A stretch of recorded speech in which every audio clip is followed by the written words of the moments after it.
Are you drowning in debt? Most Americans actually are. They have $131,000 worth of debt.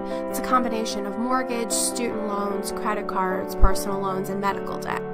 Or maybe you're the 44.2 million folks that have student loan debt and find it hard to pay.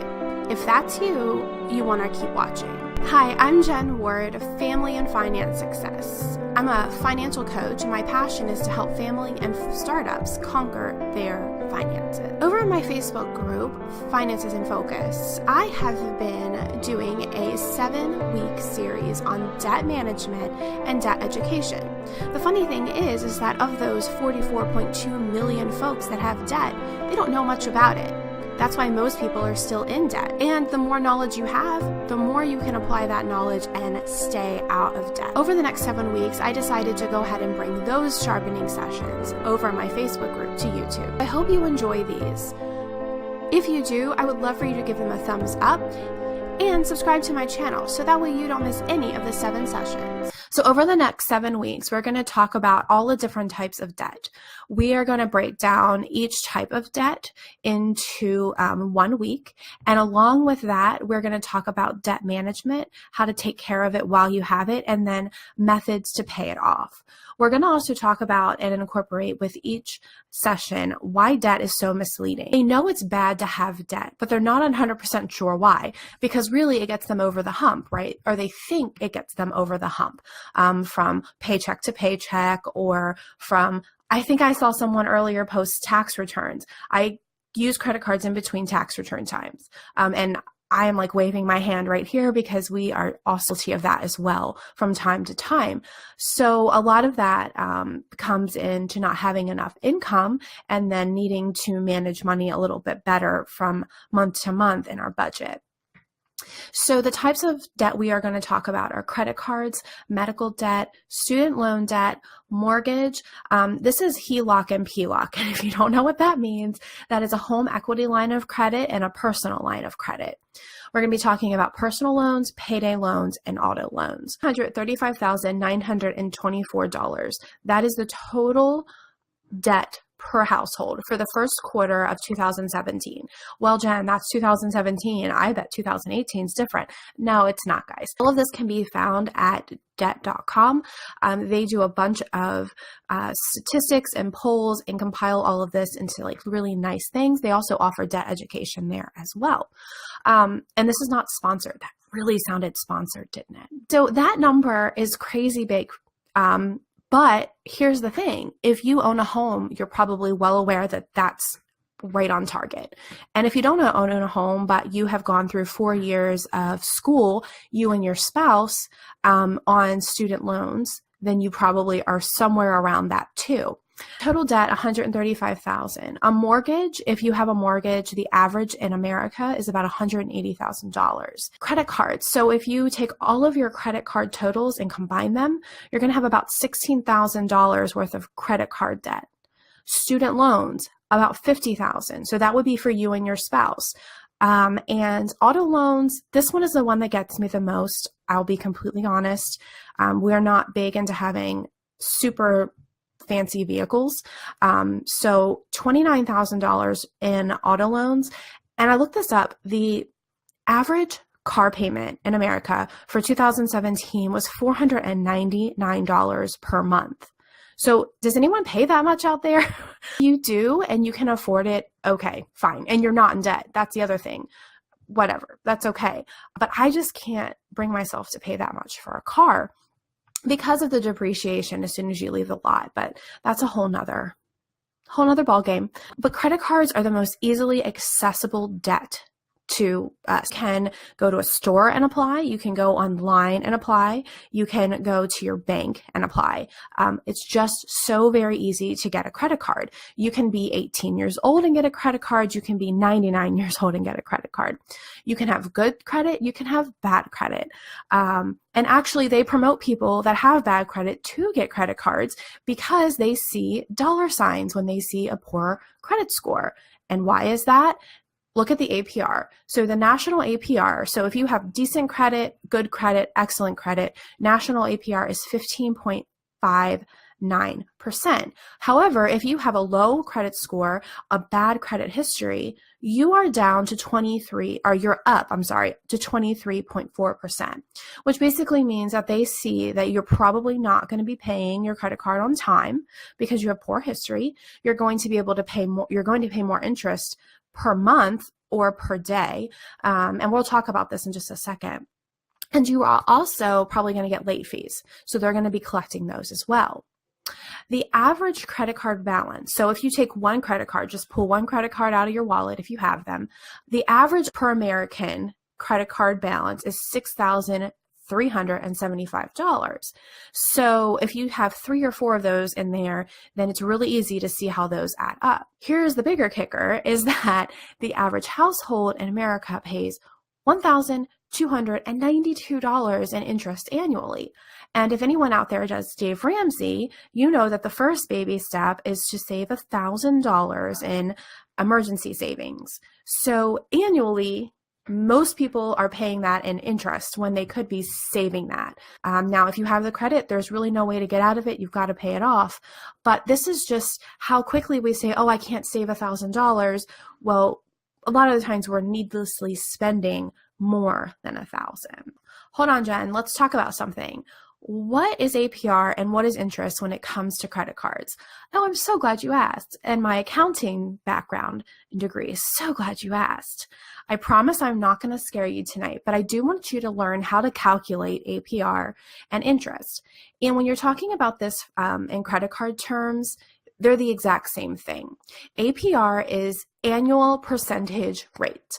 Your annual percentage rate will then be calculated into how much interest you are charged per day or per statement. So how do you figure out APR?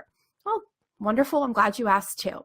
So you take the U.S. prime rate, which is published by the Wall Street Journal, and then you take the margin the bank charges. What do you mean the margin the bank charges, Jen? Well, the bank isn't going to extend you credit without making money. That's just how banks operate. So they are going to take the U.S. prime rate. They're going to add whatever percentage they want to make off of you, and that is going to be how much APR you pay. So your annual percentage rate. So I get this a lot. I pay off my balance every month to avoid the interest. And in most cases, that's completely fine. Most of the times you are going to have to pay the annual fees. You cannot avoid those. Now you can look for a credit card without annual fees, but they are a little bit harder to find. Your annual percentage rate is going to be disclosed to you before you sign on the dotted line.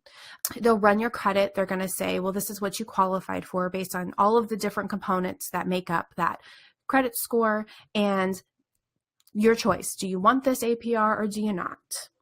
So then how do you calculate the interest that you get charged on your statement every month? Well, now, please do not run away. Don't click away. It's not as hard as it seems.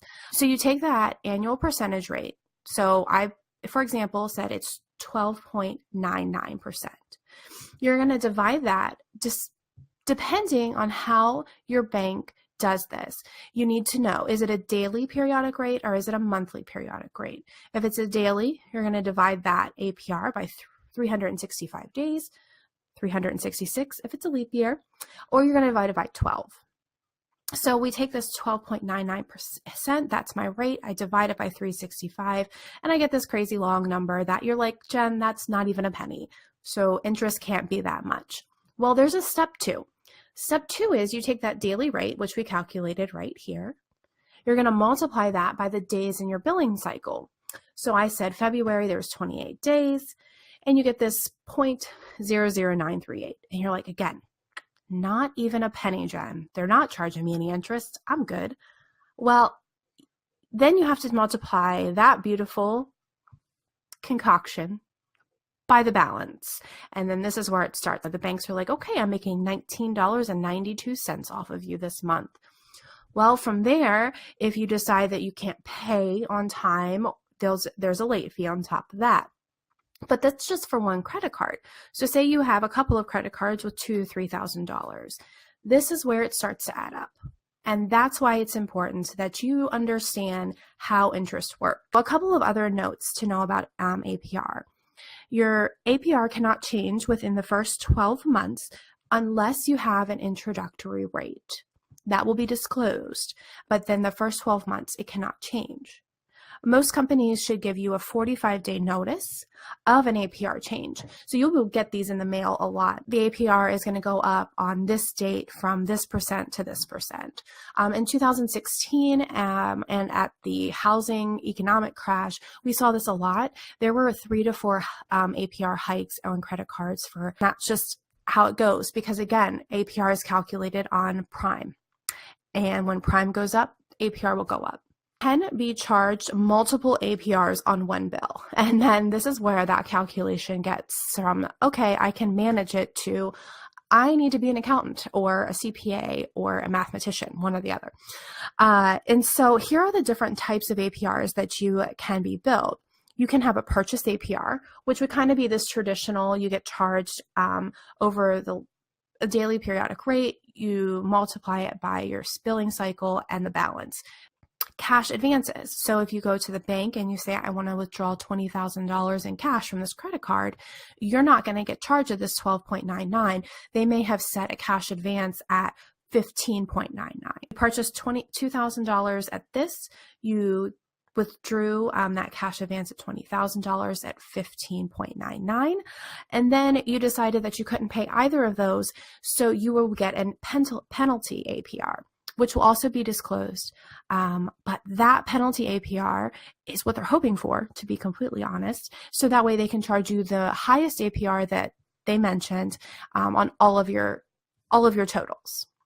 And then the last APR that you may be receiving on one statement is an introductory and or special APR. So that's where you say, I signed up for this 0% APR credit card for the first 6 months. You, for 6 months, will be calculated 0 interest, and then after that, you will then have the new APR set. And you should know what that is upfront when you sign on the dotted line. There should never be any question that after 6 months, my APR is going to be 16.34. So the types of credit cards that are the most common, I would say, are rewards cards. So rewards are travel, cash, or gas. And that is, so they're very standard types of rewards. Now, how you get the rewards, we're going to talk about that in a little bit. There are low interest credit cards, there are balance transfer credit cards, secured credit cards, retail credit cards, and student credit cards. So these are the types of credit cards that you can get. And I bet you didn't think that that was possible. Like, there's a standard credit card and that's it. But that's actually not. And each one serves a different purpose for a different type of person. Now, am I promoting credit cards? Because I know this is probably a question. No, I'm not. Again, I am just educating you. The common type of credit card people get and are attracted to are these reward credit cards. Why is that? Because you earn cash back for travel. You can get points for gas, and all of this you earn cash back, travel, or points at a predetermined percentage on all of your spending or on certain select categories. And I think that's where that kind of gets really tricky. I could probably use Ebates or Swagbucks and just get as much back, because typically you're only earning 1 to 2% back. And if you're not really spending that much but once or twice a year, the math doesn't really add up. I would rather save my money, pay for it outright, and then just have it. These cards do incur interest. However, most people will pay off their rewards credit cards every month. Now that's, again, the average American, that's what they do. Most reward cards have an annual fee. This is because you're getting something in return, so they want you to give them something in return. And users usually have to have a better than average credit score. So if that makes any sense at all, basically you can't be around that 550 to 600 to get these. Now you can, it's just that interest rate may go up. So that's what a reward credit card is. You do get something back, which tempts most people. They want you to think, yes, I'm going to get a free flight once a year. Again, I don't know, is that free flight worth it for you to accumulate the debt or not be able to pay it off? You have to decide. Balance transfer credit card. What is this? Because this is the number one question I get asked when I work with families with debt. They ask me, well, can I just get a balance transfer at 0% and pay it all off? Well, sure.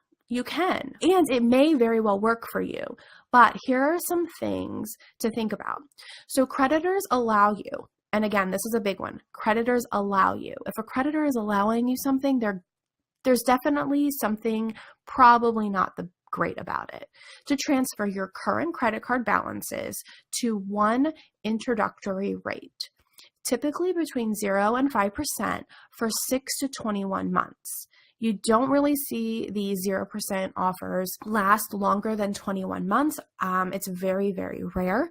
And the 0% ones usually are very much shorter. They're usually 6 to 12 months. You will pay a transfer fee of up to 5% of the transfer balance. And yes, I know I'm going to get it. Yes, I know there are some that will say, no, we don't offer a transfer fee. You're paying somehow. It may be very, very hidden, but you are paying somehow. And typically, they only are offered to users with good or excellent credit. So if your credit history is poor, and you know you're not going to have enough money in the next 21 months, say max, to pay off this credit card, it's really not going to get you anywhere, because most likely that introductory APR of 0 to 5 is going to skyrocket to 16, 18, 20%, and you're going to end up paying more. So I do tend to stay with the credit card that I have and just pay it off. If you're loyal to one credit card, you actually get a little bit more negotiation with that credit card provider, because you can call and say, is there a way for me to reduce my interest rate? Could you offer extended payments? Some things like that. So sometimes loyalty really does pay out, but that is what a balance transfer credit card is. The other thing to keep in mind is that you may not be able to actually transfer all current credit cards to this. Say you get a $20,000 credit limit. Well, if you have $30,000 in credit cards, you're going to have $10,000 still left over. And with this, what you want to do is make sure that you are transferring your highest interest rates. Secured credit cards. What is a secured credit card? What I'd like to say is that everything we have talked about up to now is an unsecured credit card. Basically, a secured credit card is for users with no credit history or poor credit history. And in order to get a secured credit card, you have to put up collateral. Typically, it's a monetary deposit. Say you want a credit card of $500, they're going to ask you to put a deposit of $500 in an account in case you don't pay it. The type of credit is good for someone trying to build a credit score, but I'm actually going to share some ways throughout this series to build your credit without credit cards. People get trapped into thinking that credit cards are the only way to build your credit score, and that is not true at all. Actually, it's just a very small portion of how your credit score is even compiled. Collateral can be your home, a boat, stocks, car, jewelry, bonds, anything that has money value. If you have money to put into a bank for $500, just spend the $500 on what you're going to do. People will argue and say, well, I have $500 that will revolve. And we'll talk about revolving credit and non-revolving credit next time. Now, secured credit cards are actually a great way if you really have no other way of building credit. Maybe you don't rent, you can't be a user on someone else's credit card. We'll talk later about all of that, because you really have no risk. Now, with secure credit cards, you typically interest involved. So low interest credit cards. Well, Jen, what's the difference between a low interest credit card and a 0% transfer balance? Well, a low interest credit card usually are for users that carry a balance, number one. This is something you're going to routinely be using your credit card and not paying it off each month. The low interest rate may be fixed between 8 and 12%, or they will offer a 0% APR for an introductory period, like that transfer balance, but you can't actually transfer the balance of another credit card to this. That's really where the big difference is. You have to be aware of the accumulating interest or larger annual fees for these cards. Accumulating interest means that, so you have an introductory offer at 0%, you charge $100 and you didn't pay it off for that first 6 months. Well, then everything comes back and kind of bites you in the behind, because you will accumulate all of that interest that has built up over those 6 months. Credit card companies are smart, and they don't make millions for no reason. A student credit card. Okay, guys, this is crazy, and I have to be fully honest, this is how I got my first credit card. And I wasn't even on a college campus. I was sought out by one of my credit unions, and I was like, yeah, I could use a $500 credit card. Why not? At age 19. So I did it. And it's crazy, but that's it. And I still have that today. It's paid off, but for whatever reason, I've never closed it. So bad, Jen, but it's in the works. I'm going to close it. These credit cards target 21-year-olds and younger, and typically they are on a college campus. So when you send your kids off to college, warn them, don't sign up for a credit card. They do offer a very low credit limit, usually about $250 to $500 is max. Most college kids, though, can't afford to make even a $20 a month payment. So they will not make the payment. They probably don't even know how to manage their money. I think that we do such a disservice when we allow these credit card companies on campus. And they're usually there at opening day, like, hey, get a free gift card when you sign up for a credit card. Oh, hey, you got the credit card. It comes in the mail the next 3 weeks.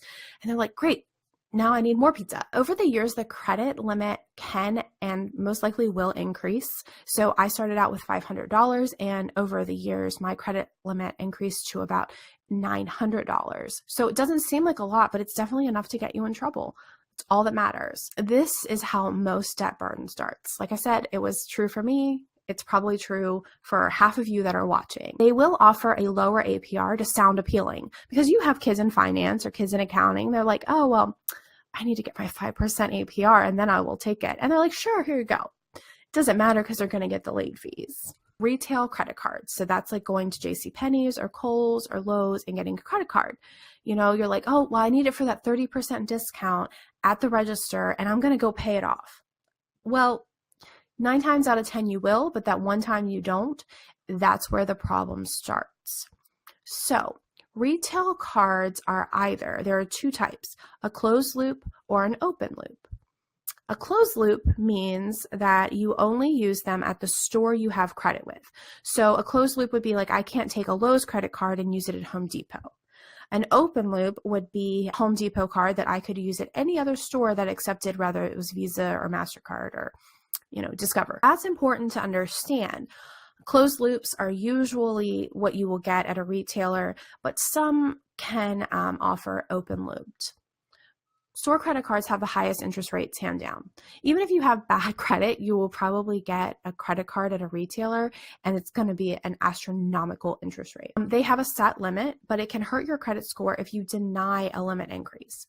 Having a set limit means that usually you'll get qualified for, $500, $1,000, $2,000 credit limit, but over time they will increase it. And if you deny that, that can hurt your credit score. And the temptation is real, folks. Have a credit card to a store at Christmas time, not have money to go get kids Christmas toys or clothes or whatever, and see if you don't use your credit card. And I'm being serious. I'm speaking from experience. So the temptation is real. So just say no. Well, what do you do about the discount that I'm missing out on? Most of the times, the discount that you're missing out on is going to be paid right back in interest. So pay the full price or ask for a coupon. I do that all the time. Do you have any coupons? I might not get the 30% at Kohl's, but I'm definitely going to get the 20%. Charge card versus a credit card. And now a charge card used to be really, really famous. Like everyone had a charge card. Well, a charge card is really different than a credit card. A charge card has no limit. You can spend as much as you want on it every month. There is no APR because you have to pay it off every month. And if you don't pay it off, the penalty for not paying it off will make you want to pay it off the next month. So a charge card is very, very different from a credit card. With a credit card, you get a credit limit. So a couple of $1,000s, a couple $100. You have a daily or a monthly APR. Your balance can be carried from month to month. And American Express, I believe, is one of the most popular charge cards that you will find. So what's the benefits to having a charge card? That's my question to you. I don't understand it. Any questions, thoughts, or comments, even if as you're watching this in the replay, go ahead and leave them. I will make sure to answer them. And if I don't have the answer, I will research it and I will get back to you. We will be talking again over the next 6 weeks about how to lower debt, how to pay off debt, but also about all the other different types of debt because we're bombarded with offers in the mail. We're bombarded when we go to the bank or on TV. And we don't really know the right thing to do. So I want to make sure that I'm educating you as much as I possibly can. If you haven't, check out familyfinancesuccess.com. That's my website. Have a lot more information there. But I also recently got a new website, design and layout, that's focused more on the services that I offer.